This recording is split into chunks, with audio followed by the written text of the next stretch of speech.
Hello friends, आज हम आप लोगों के समक्ष पेचिस की बीमारी को रोकने के लिए कुछ महत्वपूर्ण आश्चर्यजनक रेमेडीज़ लेकर आए हैं। उसी के बारे में आज हम चर्चा करेंगे, जो कि अत्यंत लाभदायक सिद्ध हुई हैं। अनुभविक रेमेडीज़ हैं, अनुभविक नुस्खे हैं। तो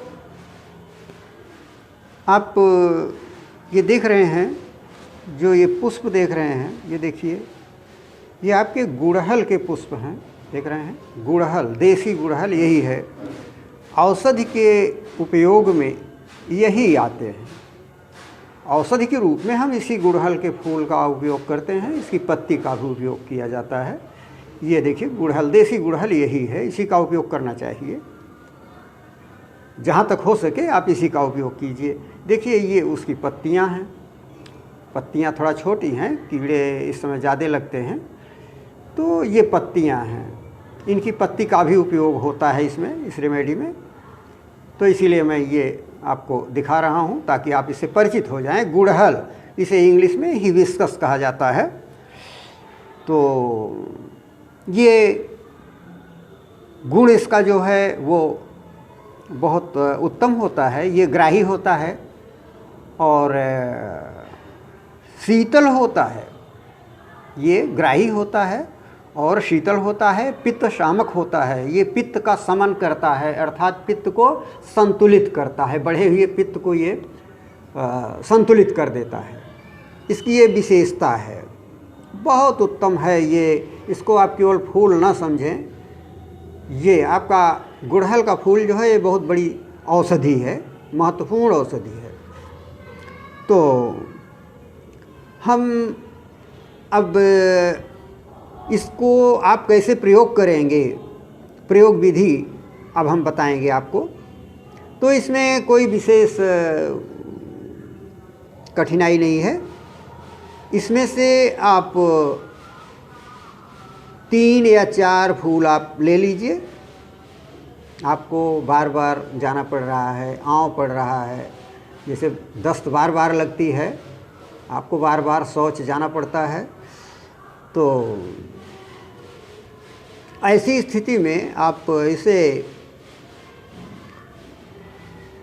3 फूल या 4 फूल इसके देख रहे हैं, जैसे ऐसे ऐसे फूल हैं। फूल तो लगभग इसी तरह के होते हैं, कुछ थोड़ा बड़े छोटे होते हैं। तो इसमें से 3 या 4 फूल आप ले लेंगे, बस, इससे अधिक नहीं। 3-4 फूल ले लीजिए और इसमें से ये जो पत्तियां देख रहे हैं, इसमें से 4-5 पत्ती, अगर बड़ी हो तो 3 या 4 पत्ती लीजिए, नहीं तो 4-5 पत्तियां ले लीजिए और लगभग 3-4 फूल ले लीजिए, या 4 फूल लीजिए, 4 पत्तियां, जो भी, बस ज़्यादा मात्रा ना हो। मात्रा का आप विशेष ध्यान दें, जितना कि आप आसानी से पी सकें। हाँ, ध्यान दें, जब भी आप इसका प्रयोग करें तो थोड़ा मात्रा और समय देखकर प्रयोग करें। वैसे सुबह तो इसका प्रयोग खाली पेट ही करना है, ज़्यादा उत्तम होता है।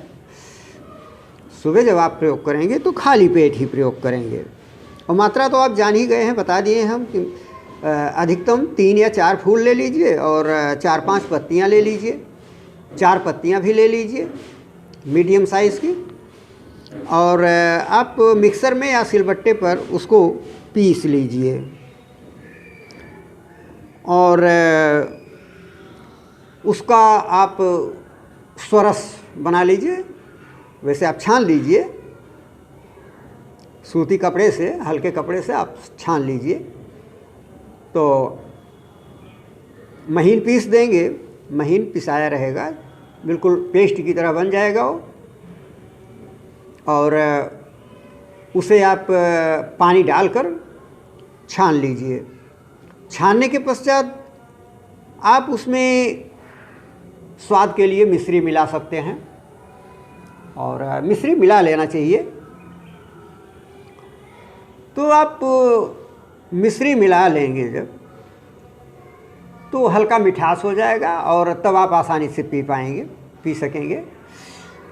तो इसको आपको कब लेना है, तो इसे सुबह देखिए दतवन करने के बाद हाँ, थोड़ा आप अपने खान पान पर ध्यान देंगे, बादी सामान से परहेज़ रखेंगे, इसमें चावल नहीं खाएंगे, चावल से पेट साफ़ नहीं हो पाता है। पेट नहीं साफ़ होगा तो बार बार आपको दौड़ना पड़ेगा, शौच के लिए जाना पड़ेगा। फिर तो आप और भी बादी सामान बंद कर दीजिए, हल्का सुपाच्य भोजन कीजिए और सुबह जो है खाली पेट इसका पेस्ट बना के और लगभग 1 गिलास के आसपास इसका शरबत रूप में बन जाएगा आपका, और उसमें मिश्री मिला के आप सुबह खाली पेट पी लीजिए। हाँ, ध्यान रहे, इसको सेवन करने के लगभग 1 घंटे तक आप मुख में कुछ नहीं डालेंगे, बिल्कुल नहीं, इतना ध्यान रहे। अगर आप इसका सेवन लगातार करते हैं, हाँ शाम को भी आप ले सकते हैं, शाम को सूर्योदय सूर्यास्त के समय, सूर्यास्त से कुछ पहले ही आप ले लें इसको। इसके सेवन से आप देखेंगे कि कितना भी भयंकर जलन, हीटिंग आपके पेट में अगर हो रही है वो बिल्कुल शांत हो जाएगी। हाँ, अगर आपको कुछ और प्रॉब्लम दिख रही है, कभी कभी तो इसके सेवन से जुकाम तक हो जाता है, इतना शीतल होता है ये, तो पेस्ट बनाते समय इसमें 2 दाने काली मिर्च भी आप डाल लें, तो इससे इसका जो दुष्प्रभाव है थोड़ा मोड़ा वो भी ख़त्म हो जाएगा। इसमें आप 2 दाने काली मिर्च भी डाल लें, अति उत्तम प्रभाव आपको दिखेगा। तो शाम को सूर्योदय के सूर्यास्त के थोड़ा पहले ले लें और सुबह आप खाली पेट ले लें। सूर्योदय के पहले उठ के आप अपना नित्य क्रिया से निवृत्त हो लें और इसके पश्चात इसका पेस्ट बना करके घोल कर शरबत रूप में इसको बना लें और 1 गिलास के लगभग हो जाएगा। इसको आप सेवन कर लें मिश्री मिला के। तो ये है कि 1 घंटे तक, इसके सेवन करने के 1 घंटे तक आप कुछ नहीं लेंगे, फिर आप देखिए कितना चमत्कारिक प्रभाव इसका होता है।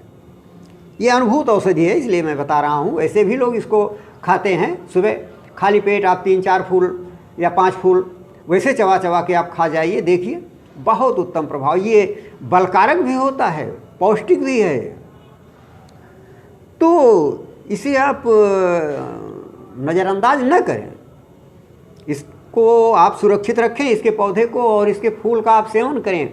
ये बहुत उत्तम पौष्टिक है। तो अब हम चलते हैं, एक अन्य रेमेडी है उसके बारे में चर्चा करेंगे। तो वो रेमेडी जो मैं बताने जा रहा हूँ, मेथी दाना से आप परिचित ही होंगे। मेथी जो आप साग के रूप में प्रयोग करते हैं, तो उसका दाना होता है, तो मेथी दाना आप ले लीजिए, उसका पाउडर बना लीजिए। इसमें भी कोई बहुत बड़ी प्रॉब्लम नहीं बनाने में, बहुत आसान है बनाना इसका, और जल्द से जल्द इसको आप बना सकते हैं। तो मेथी दाने का आप पाउडर बना लीजिए और इसके पश्चात आप मेथी दाने के बारे में तो आप जानते ही हैं कि ये उत्तम वातनाशक होता है, ग्राही होता है, थोड़ा स्वाद में कटु होता है, लेकिन गुण इसका अति उत्तम है। ये उत्तम वातकारक औषधियों में आता है और ये ग्राही भी होता है, अर्थात मलबंधक भी होता है। आपके शरीर को लोहे जैसा बना देगा ये। मेथी दाने को आप इतना आसान न समझिए, बहुत उत्तम परीक्षित औषधि है। तो इसको आप कैसे प्रयोग करना है ये आप जान लीजिए। तो मेथी दाने का पाउडर आप बना लीजिए और उसे आप दही के साथ सेवन करेंगे। जैसे आप लगभग आधा चम्मच मेथी दाने का पाउडर ले लीजिए और आप लगभग 50 ग्राम या 100 ग्राम दही ले लीजिए। 100 ग्राम दही ले लीजिए लगभग 1 कप, हल्का 1 कप, एक छोटे कप के बराबर आप दही ले लीजिए और उसमें आधा चम्मच जो है ये आप मेथी दाने का पाउडर मिला दीजिए और सुबह खाली पेट ले लीजिए। हाँ, कोई भी औषधि जो मैं बता रहा हूँ इसका सेवन आप थोड़ा समझ बूझ के करेंगे। समझ बूझ के यही करना है, सावधानी आपको यही रखना है कि आप इसका सेवन करने के 1 घंटे बाद तक कुछ नहीं लेंगे, बस इतना आप विशेष ध्यान रखेंगे। फिर आप देखिए चमत्कारिक प्रभाव, बहुत उत्तम इसका चमत्कारिक प्रभाव है। आप इसके सेवन करने के 1 घंटे बाद तक कुछ नहीं लेंगे। 1 घंटे बाद आप जो भी आप चाहें हल्का सुपाच्य भोजन करेंगे, कारण कि आप जिस स्थिति में हैं, बार बार आपको दस्त लग रहा है, आपको शौच के लिए जाना पड़ता है, तो फिर ऐसी स्थिति में तो आपको हल्का और सुपाच्य भोजन वैसे भी करना पड़ेगा। तो हल्का सुपाच्य भोजन में आप मूंग की खिचड़ी ले सकते हैं, उसमें भी आप दही मिला के लीजिए, देखिए बहुत उत्तम इसका प्रभाव आपको दिखेगा। वैसे भी पुराना चावल हो उसको आप ऐसे पका लीजिए और उसमें आप हल्का सा नमक और घी डाल के उसको आप खाइए। ये हल्का सुपाच्य भोजन जो मैं बता रहा हूँ ये पथ्य है, इसमें पेचिश रोग का पथ्य है। वैसे चावल का सेवन आप ना करें तो अति उत्तम होगा, लेकिन मूंग की खिचड़ी तो आप खा ही सकते हैं, हल्के और सुपाच्य भोजन में वो आता है। और नहीं तो आप दाल रोटी खाइए, हो सके तो अरहर की दाल और मूंग की दाल मिला के आप सेवन कीजिए तो और भी उत्तम प्रभाव इसका दिखेगा आपको।